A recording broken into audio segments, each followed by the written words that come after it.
Sorry, I just have to pause. Just so you understand, all of you have seen this movie way more recently than I have. It's been, if not over a decade, maybe 2 decades since I've seen this movie. So this is amazing.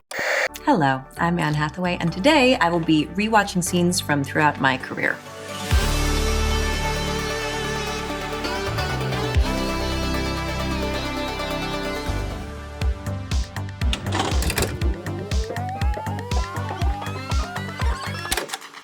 You're late. I know, I'm really sorry about it. And where is Paolo? Send in Paolo. Regina mia, buongiorno. We're so pleased you could make yourself available to be here. I'm sorry, I just have to pause there and say, how radiant is Julie Andrews? I was 17 years old when we made this, and so I hadn't met as many people yet in my life. And so I knew Gary Marshall was really special, and I knew Julie Andrews was really special. But now sitting here watching this from this point of view, they're two of the most magical people I have ever met. This was the film that changed my life. Like, it's so weird to watch it. I haven't seen this movie in maybe 20 years, and I'm a little bit speechless with this one. It's very emotional to see it. Like a wolf. He's all right. So he really had to break the brush in this. They pre-broke the brush and it was supposed to break kind of easily, but it didn't quite happen. So that's me and Larry kind of improvising, trying to get it to go. And I don't remember if the owl was real or if I was just buying him some time. But the brush was being stubborn that day. Take this, and give you A princess.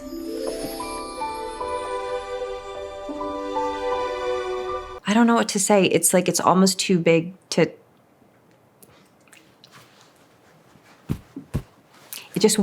It felt so big at the time, and it wound up being so big, and it's kind of just gotten bigger as my life has progressed. So this is total fusion of life and work and all the things. And I'm just so proud to be in this movie. I'm really glad that I'm that girl right there.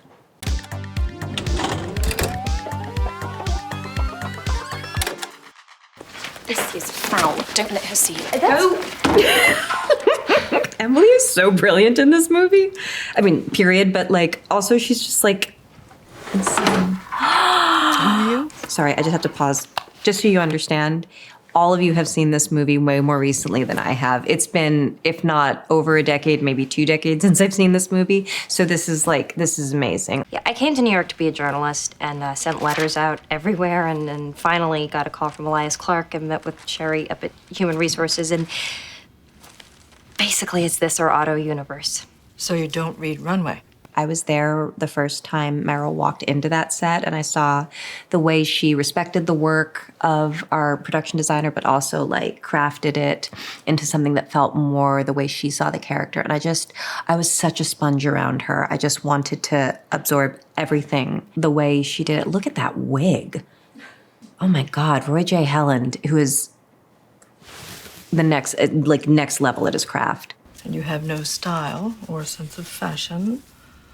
Well, And just look at my wonderful costume. I mean, I know the costumes wind up becoming more glamorous, but I have to say that is post-grad frump gorgeousness right there. I remember thinking the corduroy of the jacket felt like the right choice, and I knew that color sweater, the kind of bruised lilac, wasn't the most flattering on me. So, sorry, I'm taking up too much time. Oh my gosh, reminiscing is fun.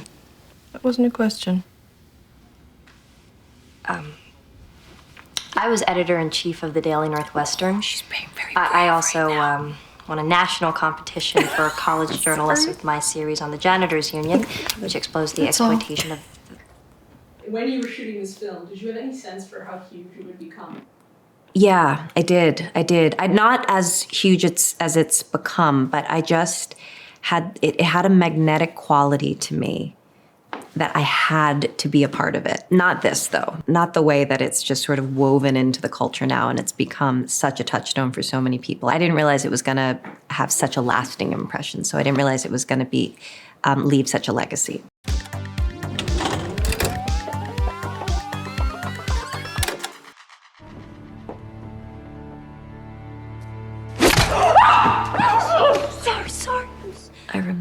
every second. I remember every second of all of this, but I remember every second of this. It is Mr. Wayne, isn't it? I'm so thrilled I'm in this movie. You wouldn't beat up a woman any more than I would beat up a cripple. Oh, that's such a good edit. Sometimes exceptions have to be made. Oh man, I worked so hard on this backflip. Good night, Mr. Wayne. Christopher Nolan came to me at the beginning of production and he said, I'd like you to train very hard for this. It has nothing to do with anything except that I would like you to do as many of your stunts as possible, as much as of the fighting. Anything that, you know, isn't like a ridiculously special skill set, like riding the bat pod. I want to be you. And I want you to be able to do it every single take, and sometimes we film these sequences for 3 days. And I said, sign me up, no problem. And so I went straight to the gym.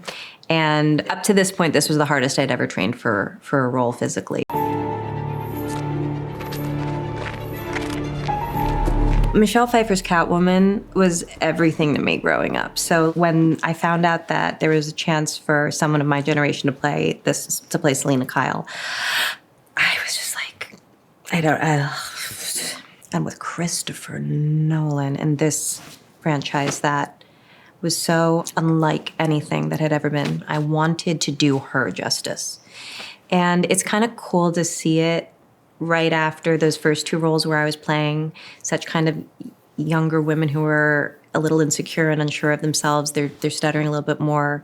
And to see the scene begin that, and then that oops happens. Oops. Nobody told me it was uncrackable. I'm kind of amazed that this happened and that's me. That's really cool.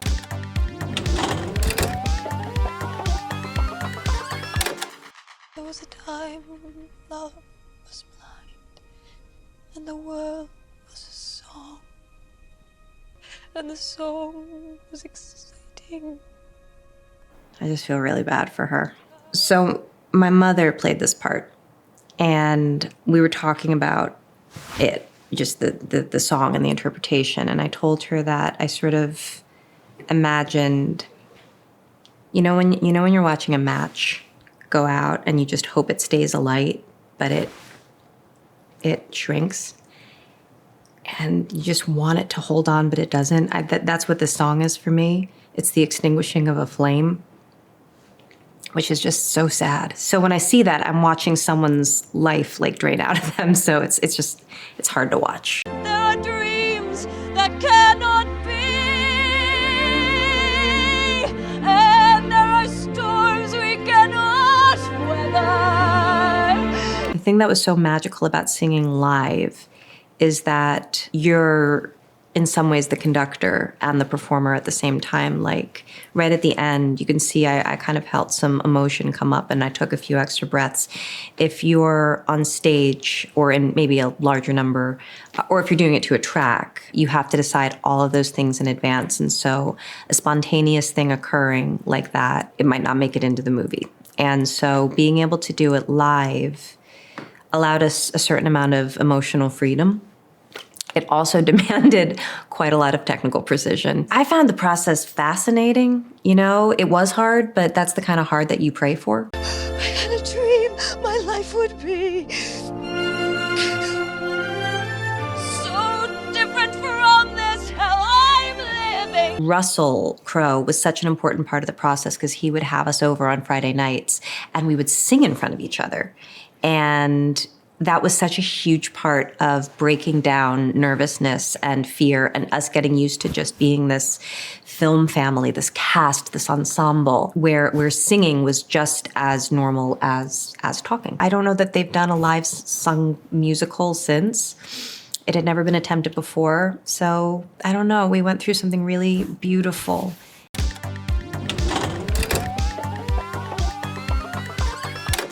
This is a surprise. I did some online sleuthing for a salon of Silver Lake, and well, I have this fairly large empty flat in London that desperately needs some artwork. So I was thinking maybe you could... Okay. I'm wearing vintage Chanel in this, and that purple on the top became such an essential thread to my character because she is a gallery owner, and so she really responds like in an almost psychedelic way to color, and that color like led me through finding her. So much of this movie is about a woman's bloom at a stage in her life where where women are often told that we're going too dull, but actually she opens and learns more. And so the color palette in this movie was so important. And anyway, I'm just really enjoying seeing it. So these pieces were thrown by a fantastic potter we work with called Susan Habel. She threw them at the wall? No, that's what they call it when they do the work on the wheel. It's called throwing. Right. Right. This was the audition scene. We met with amazing, amazing actors for this role. And Nick kind of had the part from the second he just walked in. He was just it. He was everything we needed. We needed such a specific talent for this. Like, the movie needed it. He needed to be able to sing, act, dance. He needed to be charming. You needed to, we're so lucky that Nick Galitzine is here.